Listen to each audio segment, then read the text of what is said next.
Games at Riot are constantly evolving. New stories, characters, gameplay. It's a lesson in iteration and adaptation. Eat your heart out, Charles Darwin. Got a bright green? Wow, there's RGB if you really want to get crazy. Oh yeah, let's. Here's Andrew Yip, Legends of Runeterra, and Andrei van Roon, League of Legends.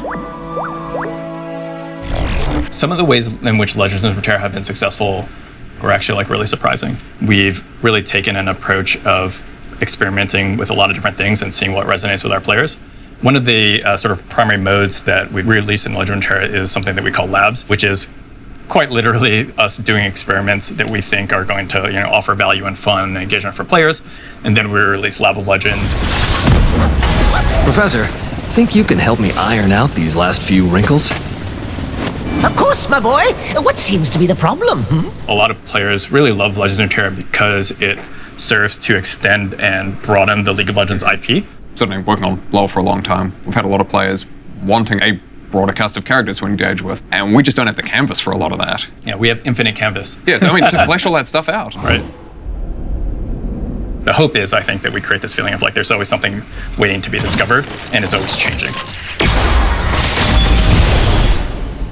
The preseason in League, it's our biggest time of the year in terms of gameplay changes. It's when the competitive scene, both pro and regular players, ended, and so we're going to roll out a bunch of updates to the game rules, new items. In the past, we also tried mixing some of that stuff in through the middle of the year. Right. Yeah, there used to be a mid-season thing. Yeah, right? exactly. Yeah. And got pretty clear feedback from players that was actually too disruptive to the experience. Oh, interesting. And some of it's also that as our players have got a hell of a lot better at the game over time, what optimized play looks like has changed a lot. There are a few different angles, though, we're sort of trying to hit somewhat differently to what we did this year. The first is probably just the sort of overall complexity of the kits. We think those have crept up a bit too far. I saw August post a meme. How it started. How it's going. Of course, there's just general game needs. The sort of ideas can come from oh, this is a cool mechanic. What theme would make sense with this mechanic? Mm-hmm. That's actually been one of the reasons why we explore single player. Sometimes it's because when they say single player, it may mean, hey, I want to see more story. I want to see more of the world. I want to see more of that linear narrative. Mm-hmm. But sometimes it might be, hey, I get beat up a lot in ranked, and when I get home, I just want to relax, right? To discover the answer, we kind of have to do a little bit of experimentation in all of those directions.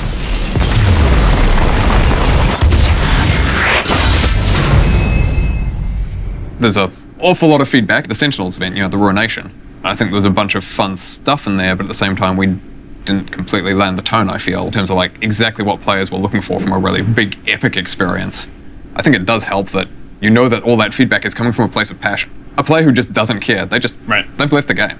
Right. The player who is angrily yelling at you, they want to be playing, they want to be engaged. Right. When a player's tilted and swearing at you, it's because he loves the game, or he wants to love the game. When it goes wrong, I also remind myself, hey, thankfully we patch the game every 2 weeks. Yeah, right. It's not like we get one shot at this. That's so funny that that's your reaction, because my reaction is usually well, at least I'm not a surgeon. That's pretty similar. Those two are a real riot. See what I did there?